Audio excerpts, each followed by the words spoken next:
Okay, welcome to chapter 29. This is about the magnetic field. So we'll acquire familiarity with basic magnetic phenomena. You probably already know the basics. We'll develop a dipole model of magnetism analogous to the charge model of electricity. We'll learn the B fields of currents in wires, loops, and solenoids. This is an important one. Well, study the motion of charged particles in magnetic fields. To understand magnetic forces and torques on wires and current loops. So what we learn in this chapter is going to be directly applied in the next few chapters, so it's important. Now before I forget, when we learned about electric fields, we always used E for electric field. Well, believe it or not, magnetic fields are B. So when I say a B field, I mean a magnetic field. They didn't use M, because I think M is pretty much universally used for mass. So E fields and B fields. Okay, so let's first compare electricity with magnetism. Okay, so what produces electricity? Charges. And we have plus charges and we have minus charges. And like charges repel, unlike charges attract. With magnetism we have poles. So we have a north pole and a south pole. And like poles repel, and unlike poles attract. So, you know, there's some similarities there. Now here's what's kind of interesting about, so with electricity, you know, we have something called an electron, right? Or a proton, you know? And they're both charged particles and they produce an electric field. And this is negative charge, positive charge. Well, let's think about the magnet a little bit different. So here's a bar magnet with a north pole and a south pole. So let's just say I could somehow cut it in half and take what's left over, cut it in half. Take what's left over, cut it in half. Take what's left over, cut it in half. Just keep on going. So here's a question. Will I ever end up with just a north or just a south? In other words, will I ever end up with a magnetic monopole? Because mono means one, right? So the question is, will I ever get a magnetic monopole? Well, as far as we know, the answer is no, but we're still looking. So there are some ideas, primarily in particle physics, that predict the existence of this magnetic monopole, and it would answer a lot of important questions if it existed. And so people are looking for it. In fact, in 1982, there was a physicist at Stanford, Blas Cabrera, who actually claimed that he had detected a magnetic monopole. So he published it in Physical Review Letters, which is that's a top-notch journal. The problem is they never found another one. And so pretty much it's been, nobody believes it. So, but anyway, people are still looking. All right, so here's a question just for fun.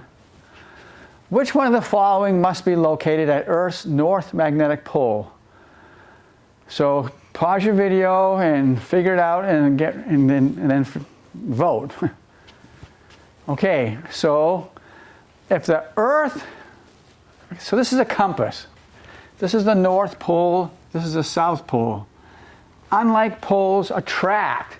So if this is attracted to the Earth's north magnetic pole, what is it? It's actually a south magnetic pole. So here's the North Pole, you know, geographic North Pole. It's a south magnetic pole because the compass points towards it. So most people don't know that, so that would be a nice Jeopardy question. All right, let's keep going. electricity, like I said, any kind of a charged object creates an electric field. Could be stationary, could be moving, whatever. The only thing that produces a magnetic field, though, is moving charge. So we could have moving like electrons or protons, or we could just have a current, right? Because a current is moving charge. So that's different. So magnetic fields only moving charge produces. So, and look at the direction. Now let's get back to the electric field. So if I have a plus charge, you know, the E field lines go like this. If I have a capacitor, so I have a positive plate and a negative plate, the E fields go like this, you know. But magnetism is completely different. So notice, so you can think of this as a wire with a current in it. Look at the direction of look at how the compass points. Circles. So here's the wire. Magnetic field is in circles. So that's very, very different than electric fields, you know. So in this chapter, we're going to learn a lot what they call right hand rules, and there's many of them. So here's the first right hand rule. So to figure out the direction of the magnetic field lines, you grab the wire with your right hand, and your thumb has to point in the direction of the conventional current. And then your fingers point in the direction of the magnetic field lines. So I didn't bring a wire, but so let's say that this is the wire. Let's say the current points this way. Then I grab the wire, right hand, and the thumb points in the direction of the current, and then the fingers show you the direction of the B field lines. So current's coming towards you, the B field lines go like this, circles. It has to be the right hand, because if it's the left hand, they'd go the opposite direction. So that's like right hand rule number one. We'll use it a lot. Okay, here's another picture. You know, you can imagine a current going through this rod or wire or whatever. You can see the magnetic field lines. Circles, again, circles, perpendicular to the wire. So here's a formula for the magnetic field of a wire, of a straight wire. So mu naught is a constant that you use a lot in magnetism. So with electricity we had epsilon naught all the time. So we have mu naught. So the B field is mu naught current divided by 2 pi r. So as usual, you know, when you get further and further away from the object, here a wire, the magnetic field gets smaller and smaller. And here again you can see that right hand rule. Grab the wire, right hand, thumb points in the direction of current, B field lines, circles. So we'll actually derive this later on. So don't worry. But look at the form of this. And you'll see this again and again and again. The B field equals mu naught I divided by a distance. And that's going to be the general form of the B field from wires and things like that. Okay, so here are some more formulas, which we will derive in a later chapter. So these are formulas for the B field caused by a moving charged particle. So mu naught over 4 pi, that's a charge, that's the speed. I'll get to the sign in a minute, r squared. So what's this theta? What's that? So theta is the angle between the QV and the r hat, which I'll show you in a minute. So this is magnitude, this is scalar. Now look at, this is r, this is the distance, right? But this is r hat, so it's a unit vector. So let me show you what I mean by that. So here's a circular wire. And let's just say I want to know the B field here at the center of the wire. And let's say that this is the moving charge. So the r hat, this unit vector, it points from the charged object to the place where you want to know the B field. If the object were here, r hat would point from the object to the place where you want to know the B field. So r hat is just, again, just unit vector, magnitude 1. And the theta is the angle between the QV It's not just V, it's QV. So you have to worry about the charge if it's positive or negative. So here, let's say it's a positive charge, so QV is this way. R hat is this way. So the angle is 90, right? This is perpendicular to that. And sine of 90 is 1. So that's, all right, so that's why I like to write it like this with the vector form, because then you know exactly what the angle is between the QV and the R hat. Okay, now, yeah, something else. This is a cross product. Remember Physics 121, cross products? So the QV is this way, R hat is down, thumb is in the direction of the B field. So look. So, I mean, that's what it shows here, but it's kind of hard to see. So QV that way, R hat that way. So right-hand rule. This is the second right-hand rule, right? With the vector cross products, like we learned in 121. QV cross R, bingo, B field. We're going to use that a lot, so make sure you remember how to do it from 121. Okay, so this is true, but we don't really generally talk about moving charged particles. We usually have currents. So here, we're just going to replace the QV with the I delta S, QV, I delta S. Now, again, we're going to prove these later on, but I want to at least argue a little bit, or give you a little hint that they're right. So one important thing that we do in physics is to check things just by looking at the units. So the units of QV have to be the same as the units of I delta S, or we know the formula is wrong. So let's just look at that. So QV, so Q is charge, coulombs.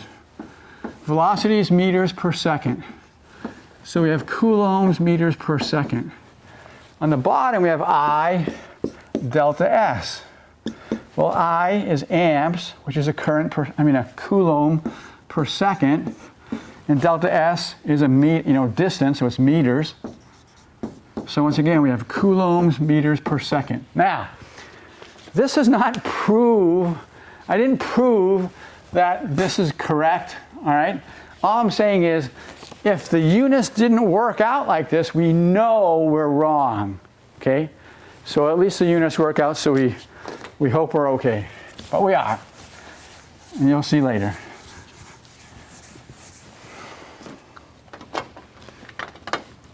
Okay.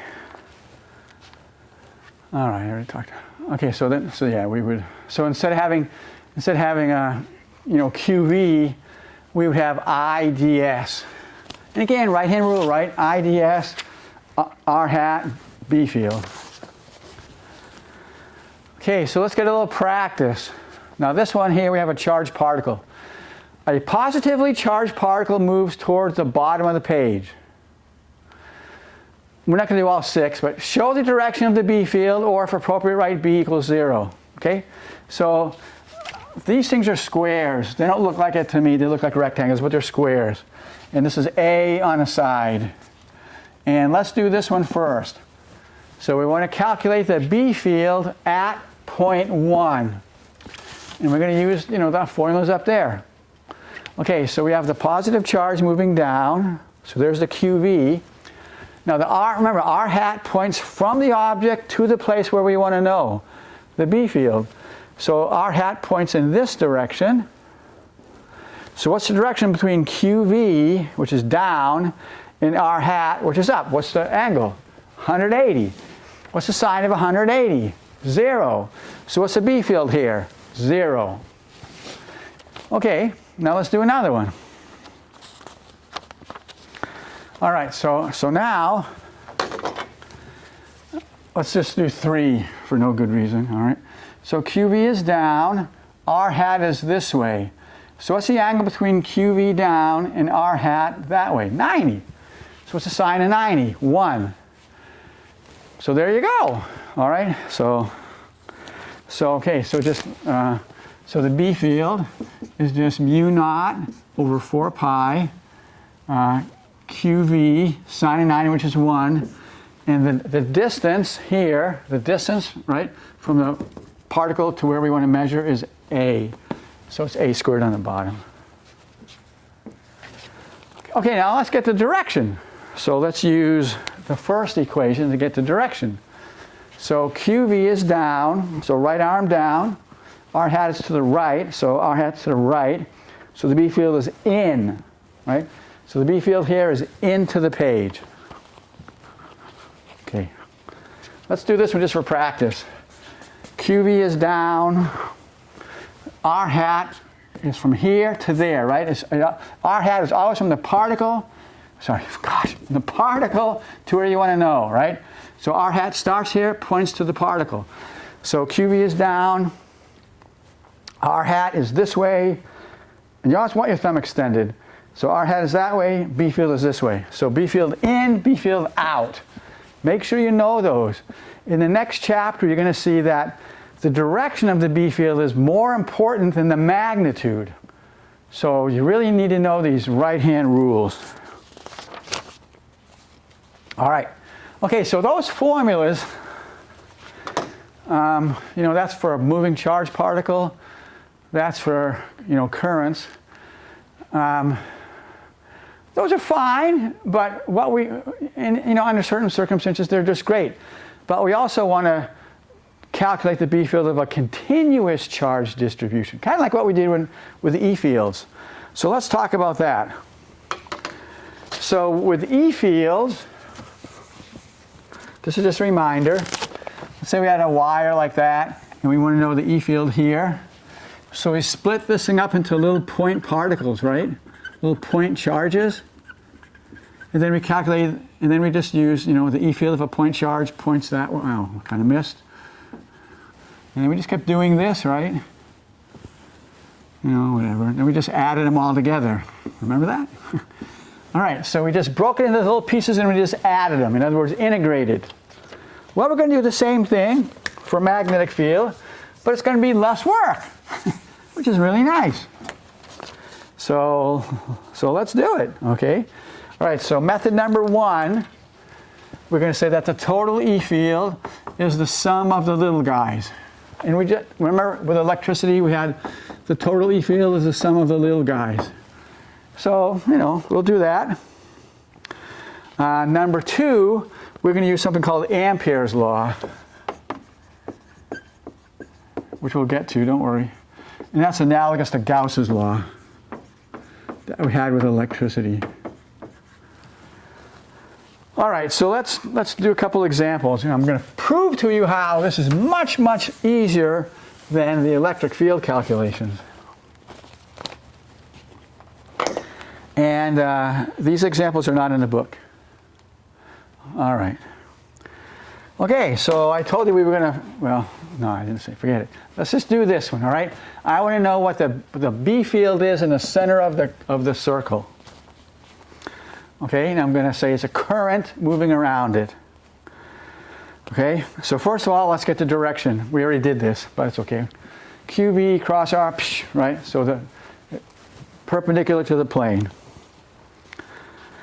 So according to this, the B field is in the positive X direction, right? X direction.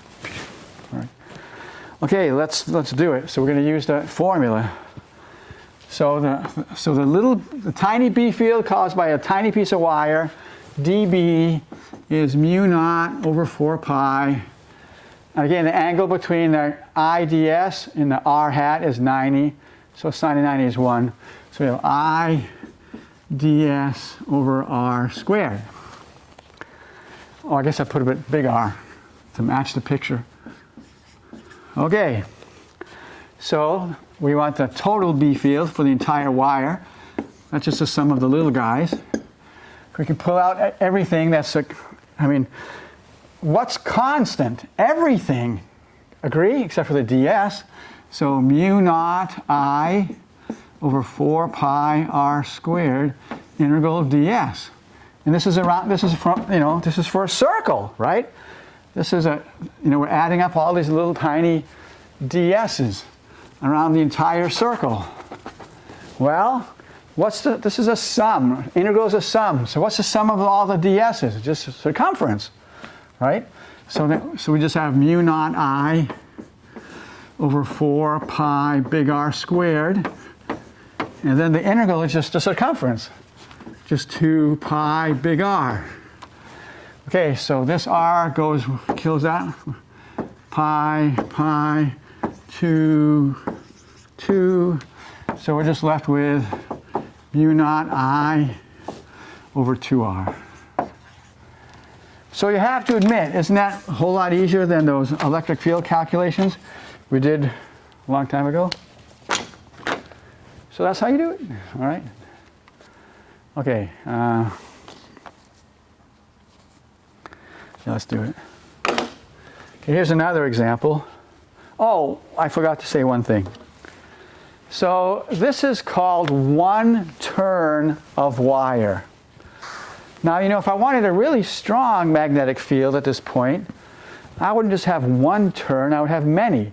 What that means is you have a really, really, really long wire, insulated, and then you just keep wrapping it. And so each wrap is called a turn. So if I had n turns, right, so if I had n turns, then the B field would be n, uppercase. I also use uppercase for the number of turns. N times that, mu naught I over 2R. And we'll do that a lot. We'll have this uppercase N, which again is the number of turns of wire. Okay, let's do this.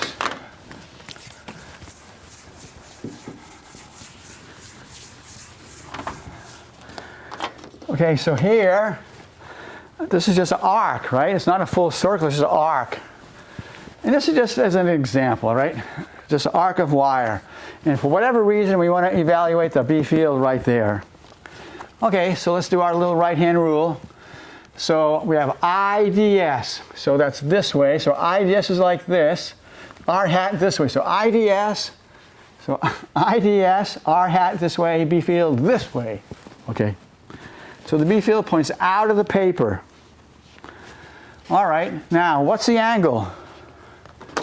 What's the angle between the IDS and R hat? It's 90. So sine of 90 is 1, so we don't have to worry about that. Life is good. So we have the dB equals mu naught IDS over 4 pi R squared. Yeah. All right. So like before, the total B field is just the sum of the little guys. And everything is constant except for the ds. So mu naught I over 4 pi R squared integral of ds. Now, this time we're not integrating around the entire circle. So it's not just going to be their circumference. And it's usually easier to deal with an angle, you know, rather than an arc length. So let's do what we always do for this kind of problem. The arc length S equals R theta, with theta is in radians. So let's use that. It just makes it's just easier. Okay, so therefore, take a derivative. ds, R is constant, R d theta. So therefore, we're just going to, you know, switch variables, right? So we're going to have mu naught I over 4 pi R squared. And instead of having ds, we're going to have R d theta. Oops, theta. All right. Now, you see that this R is going to get rid of one of these. So now we have that.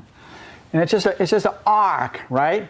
And so we have to evaluate it from 0 to some, you know, from theta prime or something like that. Well, what's the integral of 0? What's the integral of d theta from 0 to theta prime? Just theta prime. So we're just going to have mu naught I theta prime, whatever that is, over 4 pi R. So what I'm saying is that this angle here, you know, between this and this is that theta prime. Okay? So that's all. That's all you do. And again, it's a piece of cake, right? You don't have to use integral tables or anything horrible. It's nice. Okay, so that's the first method to calculate a B field for an extended object. We'll learn about Ampere's law later. That's the second method, like Gauss's law. Okay, let's talk about dipoles. Oh, there it is. Oh, whatever. Okay, remember with electricity, we had something like a hydrogen molecule. A water molecule, H2O. So nucleus, nucleus, nucleus. So this is like the positive side. This is like the negative side. And we want a model that will work for pretty much any kind of electric thing like this. So here's our model. Positive, negative, same magnitude for the model. And we just assume it's held together some way, which we don't care about. So that's an electric dipole. And you use it in chemistry all the time. Well, we're talking about magnetism. So here's a magnetic dipole. Bar magnet. North magnetic pole, south magnetic pole. Now the directions of the field lines are important. So you can see that they go away from the north into the south, or they enter the south. So they leave the north, enter the south. You want to remember that. All right, so basically, we have a north pole and a south pole that are bound. Just like here, we had a plus and a minus that are bound. So there's a lot of similarities, right? Now here's the question though.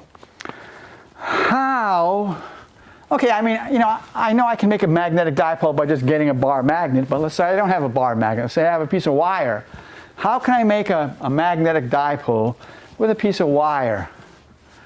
Well, here's a hint. We just did it, right? We just had this circular piece of wire, and the B field came out at us. Well, there it is. That's a magnetic dipole. All right? That's a magnetic dipole.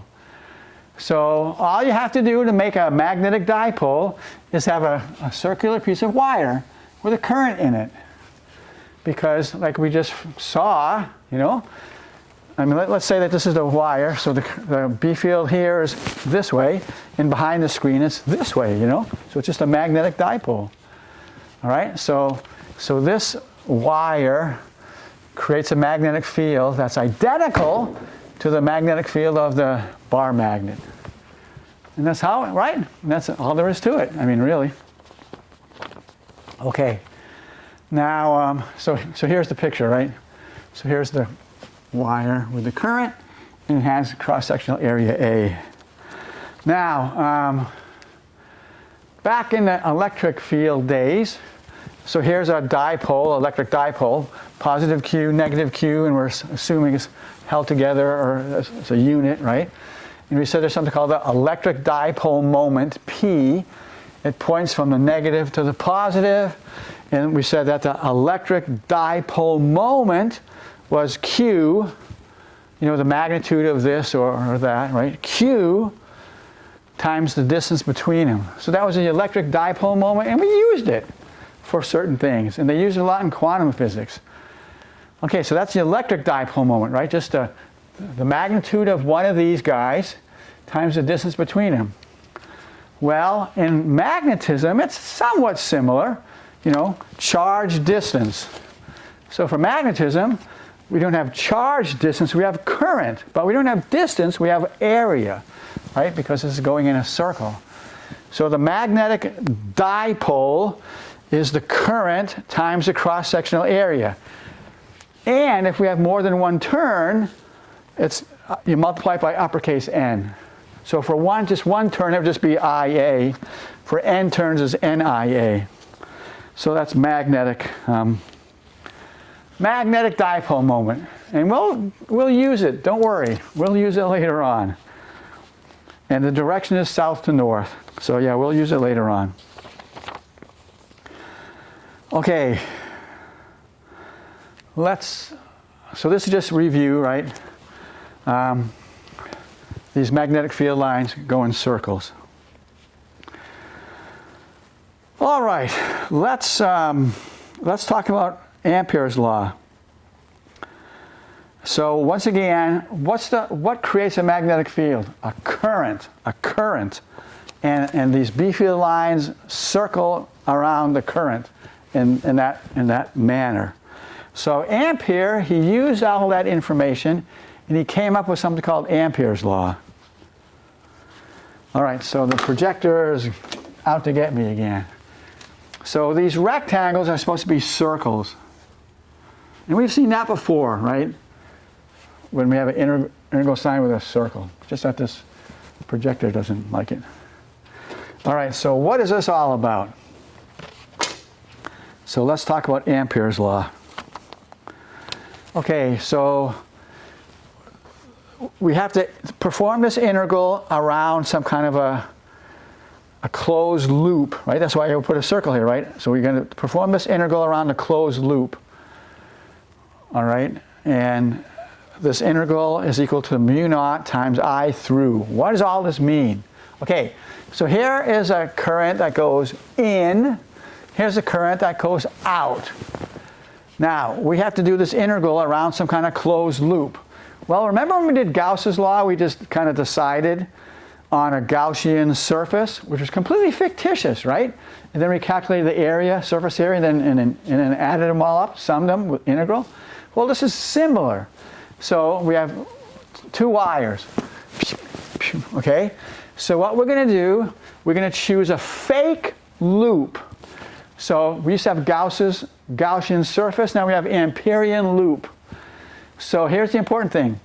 It's a fictitious, closed, has to be closed, curve that surrounds any surface. I'll get to that later. But it has to surround the wires. And you choose the wires you want, okay? So we're going to ignore this guy. All we care about are these two wires. Currents, really, all right? All right, so we're going to perform this integral around some fake loop, closed loop. And you know, what does B dot ds mean? It means take the component of B that's parallel to the ds. Or you could just say, you know, B dot ds, which is B ds cosine theta. But it just means the component of this in this direction. So B dot ds is BS, right? The B in the direction of ds. That equals mu naught I through. What's that? So I through is the net current through this fake closed curve. And so the directions are important because this is going in and this is going out. So, you know, so you're going to say that one is positive and one is negative. You're going to subtract them.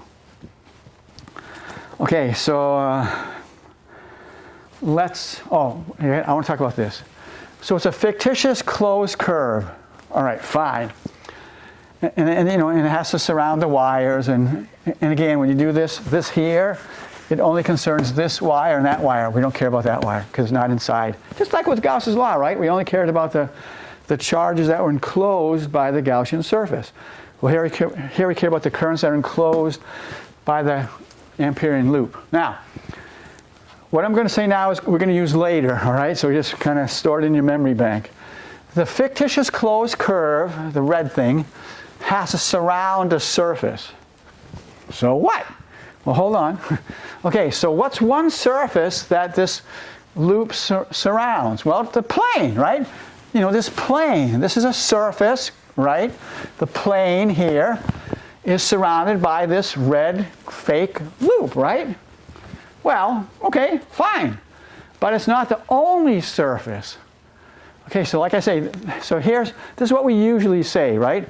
So we have these wires, you know, then we surround them with this fake loop, right? Surrounds any surface. So we usually just say that the surface is just like a plane. I mean, why make it difficult, right? A plane. Here, a plane. This is a plane. But we don't have to. We can do anything we want. So here's your wire. Here is the Amperian loop, the fake loop, right? It's a closed loop. You can't have something like this.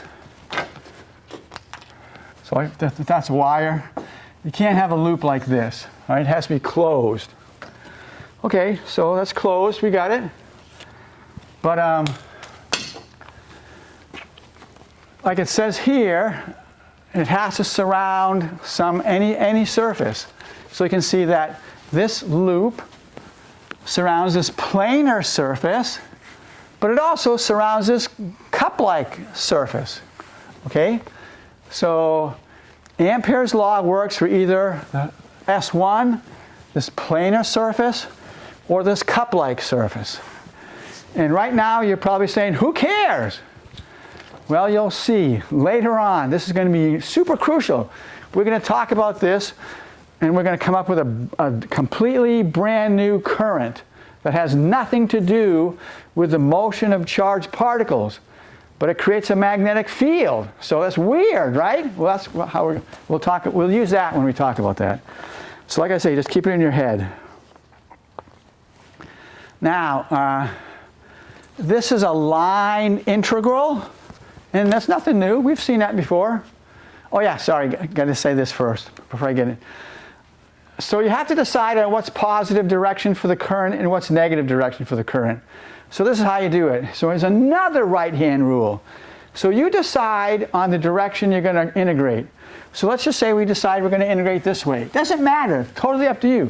If you decide you're going to integrate this way, this is positive, that's negative. That's all there is to it, okay? And it'll all work out. Okay, so yeah. So let's just do an example. Let's do an example. Okay, I want to get the B field outside a straight wire. So the wire is coming out at us. So here's the metal part, right? And then there's the insulation, you know? So this is insulation, which I don't care about, right? I just care about that. Okay, so what we're going to do is basically we're going to prove this, all right? We're going to prove it.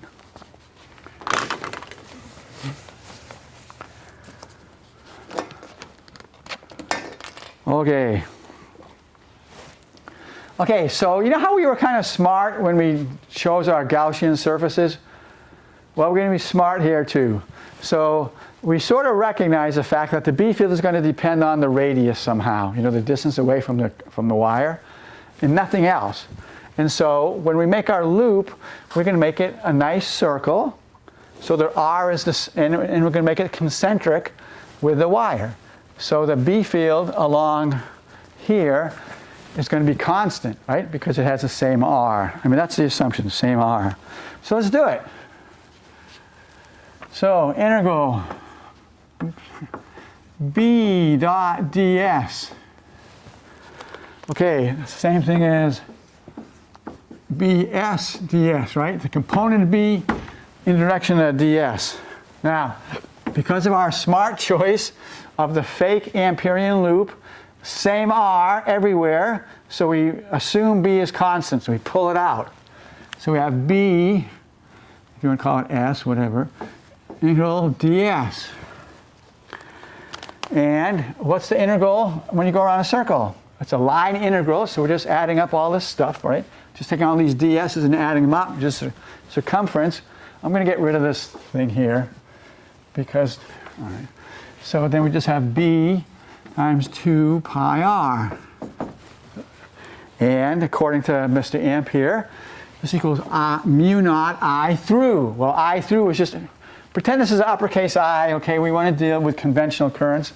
So I through is just I, so it's just mu naught I. So therefore, the B field is just mu naught I over 2 pi r. Yay! Which is what we expected, right? Okay, now notice, does this answer depend on the length of this fake closed curve? Of course not. How can a B field depend on something that's fake? All right? Okay, and that sounds like what we said when we did Gauss's law. Okay, let's do another example. Okay, this is a coil of wire. And people call it a solenoid. It's just a coil of wire.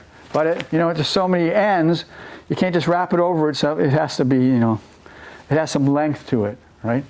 So it's a length. And so that's what it looks like. And you can see that the current's going in here and out up there. Okay, try to make sense out of this picture. So you have all these wire, right? You have all these turns of wire. The current goes in here, out there. So in, out, in, out. Now you have to use the right-hand rule to figure out the direction of the B field. So just grab this piece, well, let's grab this piece of wire. So the current is going towards us, right? That means towards us. So you grab that piece of wire, thumb in the direction of the current, B field in the direction of the fingers. So see how it goes like that? Let's do this one. The current is away from us. So you grab that wire, let's say the wire is like this. Grab the wire, thumb sticks in this way, and the B field lines are clockwise, right? Okay, here they're counterclockwise, here they're clockwise. But look at what happens inside the solenoid. So here it's like this, where it points right. Here it's like this, it points right.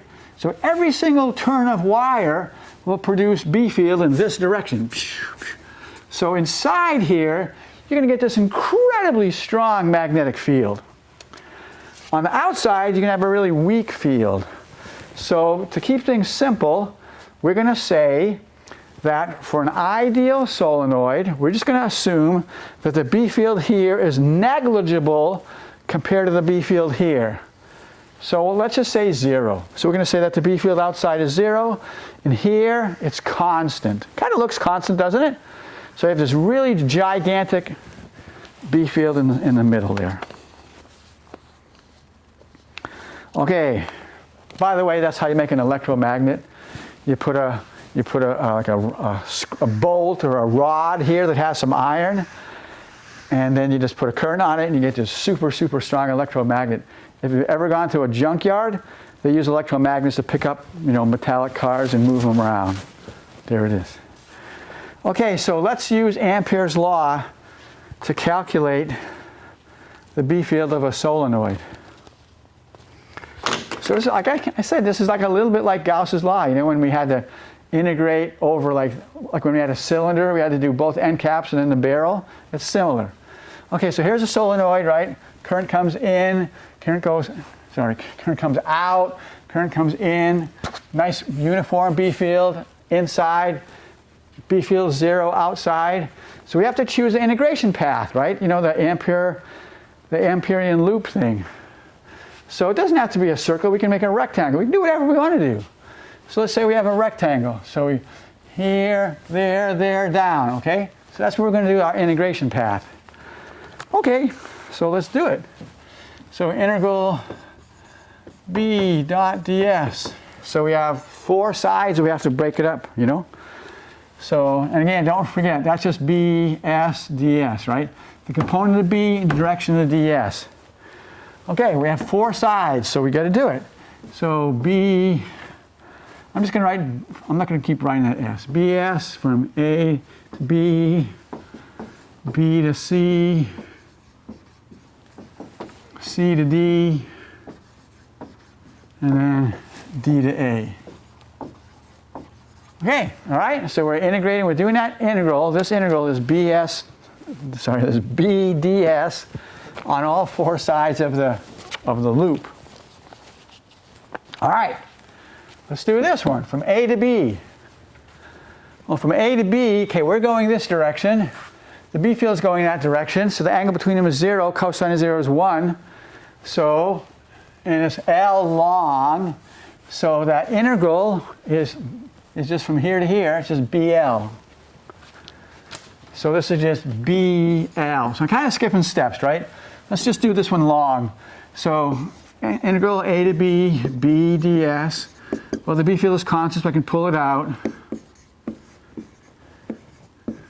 And then what's the length from A to B? It's just L. So this is just BL, like I said. Okay, that was nice. Now let's go from B to C. Okay, so we're going from B to C. Well, here, B is this way, ds is this way, so the angle is 90, cosine of 90 is 0. So there's no contribution here. Here, the B field is 0, so there's no contribution there. So we get 0. Well, that's nice. Now let's go from C to D. So C to D, the B field is 0, so no contribution, right? Because the B is 0, so no contribution. Let's go from D to A. So along here, the B is 0, no contribution. Along here, B ds angle 90, cosine 90, 0. So we just get BL. Okay, BL. Now, wait a second. Remember, Ampere's law says this is mu naught I through, which is like I net. You know, I net, the net current. So what is a net current? Well, you know, here's 1I, 2I, 3I, 4I, 5I, 6I, 7I, right? I mean, we're not including this, so these are all in the same direction, so we just add them up. So let's just say this, let's just say there's N, right? Let's just be general, there's N. N turns, each turn has current I, so it's mu naught I. So, all right, so we have BL equals N mu naught I. So therefore, we have B equals N, number of turns, mu naught I over L. And there you go. So you notice, is this constant or does it vary? It's constant, right? This is a constant, that's constant, that's constant, that's constant. So you use a solenoid to get a constant magnetic field. And again, it's only inside the solenoid that you get a constant magnetic field. So there you go. Yay! All right, so here's like the analogy. When we did electric field, we had a capacitor, right? Positive plate, negative plate. And we obtained a constant E field. With a solenoid, we get a constant B field. So, all right, so if you want a constant B field, solenoid, constant E field, capacitor. And that's how it works. And again, like I said, if you took like a rod and you put it in the middle, you know, if you wrap the coil around the rod, and the rod has like iron, like a typical bolt or something like that, then the strength of the magnet, it could be like 1,000 times stronger than without the bolt.